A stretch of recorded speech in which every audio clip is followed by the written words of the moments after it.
दोस्तों, पश्चिम बंगाल में बीजेपी के आने के बाद हमने जो वीडियो बनाया था उसमें हमने ये बताया था कि ये सत्ता परिवर्तन बहुत ही अहम है और उसको हमने कवर किया है because we were concern about the national security of our nation. और संभव है कि हमारे इस पर्सपेक्टिव से ज्यादातर भारतीय भी रेजोनेट करेंगे। तो ये एक नेशनल सिक्योरिटी का मामला है, लेकिन हमारा जो कंसर्न है वो सिर्फ घुसपैठियों तक सीमित नहीं है। हमने पिछले कुछ सालों में जो इन्वेस्टिगेशन किया है, जो रिसर्च की है, जो रिपोर्ट्स पढ़ी है, जो डॉक्यूमेंट्स और आर्टिकल्स पढ़े और जो चीजें देखी हैं, उसमें से कई सारी ऐसी कंसर्निंग चीजें हमको मिली हैं जो ये जो नेशनल सिक्योरिटी वाला कंसर्न है हमारा, उसको मल्टीपल लेयर्स डीप ले जाती हैं। अब ये जो पर्टिकुलर रीजन है उसमें से 4 हम लोग यहाँ पर आपके साथ शेयर करेंगे।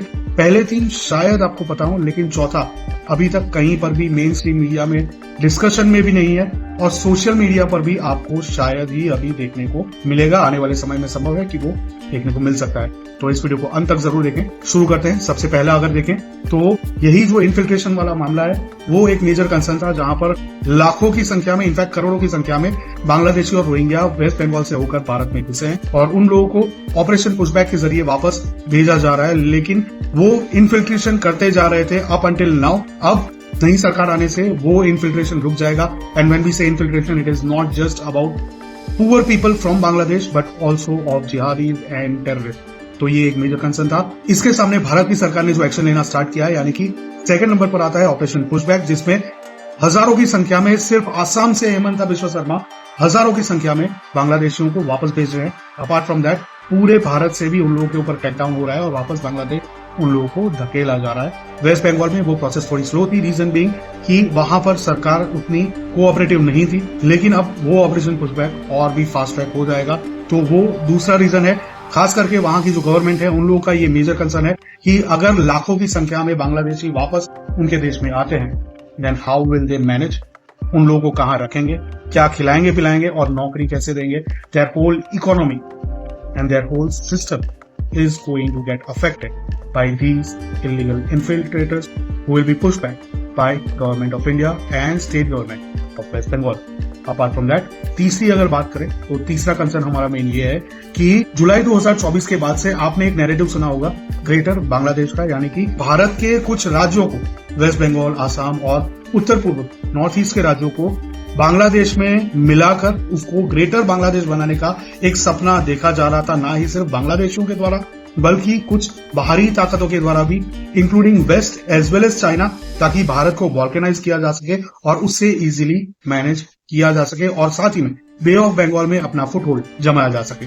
तो that was another major reason कि भारत को तोड़ने की एक पूरी साजिश जुलाई 2024 उसके पहले से ही ऑलरेडी रची जा रही थी और प्लानिंग उसका चल रहा था, उसके ऊपर काम भी किया जा रहा था।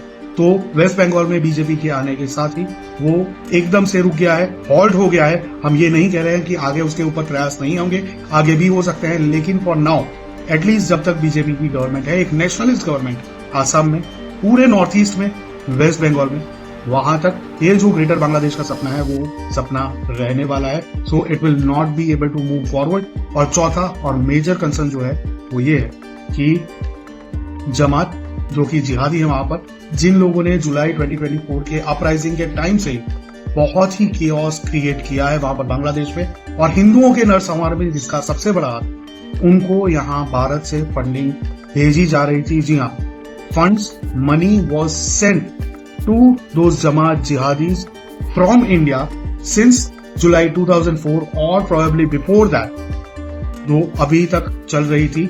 बीजेपी के आने के बाद पश्चिम बंगाल में वो कहीं ना कहीं स्टॉप हो जाएगी या मिनिमाइज हो जाएगी। अभी यहाँ पर हम किसी भी पार्टी या किसी भी व्यक्ति का नाम नहीं लेंगे, reason being it is too sensitive and we want to be 100% sure before हम किसी के ऊपर भी लांछन लगाए। उसके पहले हम 100% श्योर हो जाना चाहते हैं कि ऐसे कौन लोग हैं जो भारत से पैसा जमात के जिहादियों को बांग्लादेश भेज रहे थे, ताकि वो जिहादी वहां पर हिंदुओं का नरसंहार कर सके और साथ ही में भारत में भी घुसपैठ करवा सके, स्मगलिंग करवा सके। एंड व्हेन वी से smuggling, it is not just about cow smuggling or gold smuggling. It also includes fake currency note smuggling as well as weapon smuggling and organ smuggling.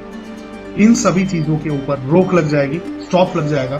तो उसी के चलते जमात के भी जो लीडर्स हैं, जमात के जो जिहादी है, वो काफी ही अपसेट हैं, काफी ही गुस्से में और काफी कंसर्न है बीजेपी के आने के बाद. That was the fourth and most important concern that we have right now with regards to West Bengal. तो वेस्ट बंगाल में ये जो डेवलपमेंट हुआ, जहां पर बीजेपी सत्ता में आई, उससे भारत की नेशनल सिक्योरिटी में ना ही सिर्फ इन्फिल्ट्रेटर्स को लेकर जो चैलेंज है वो कम होने वाला है, लेकिन साथ में बांग्लादेश में भी जो जिहादियों को पनपाया जा रहा है और आतंकवादियों को घुसाने के लिए, वेपन घुसाने के लिए और उस तरह की जो एक्टिविटीज हो रही हैं, ग्रेटर बांग्लादेश बनाने का जो सपना देखा जा रहा है और भारत से जो पैसा भेजा जा रहा है, इन सब चीजों को अनेबल करने के लिए उसके ऊपर संभवतः पूरी तरह से या फिर एटलीस्ट बहुत ही बड़ी मात्रा में रोक लगने वाली है। And the are the four major concern that we have for with regards to West Bengal, जो कि एड्रेस किए जाएंगे and it is in priority not just for Suvendu Adhikari ji, that is the CM of West Bengal, but also for government of India. तो ये है 4 major points. क्या आपको पता था इन सभी पॉइंट्स के बारे में, इन सभी चीजों के बारे में, या फिर इनमें से किस चीज के बारे में आपको नहीं पता था? अपार्ट फ्रॉम दैट, ऐसा कोई भी पॉइंट हो जो हमसे छूट गया हो तो उसको कमेंट में हमारे साथ जरूर साझा करें। अगर सक्षम है तो सपोर्ट जरूर करें, ताकि हम लोग फ्रीली विदाउट एनी हेजिटेशन और हर्डल अपना इन्वेस्टिगेशन आगे बढ़ा सके, आप लोगों को अवेयर करने के लिए, खबरों को आप तक पहुंचा सके। लाइक और सब्सक्राइब करना बिल्कुल ना भूले। मिलेगी अगली खबर में, तब तक के लिए जय हिंद, हर हर महादेव।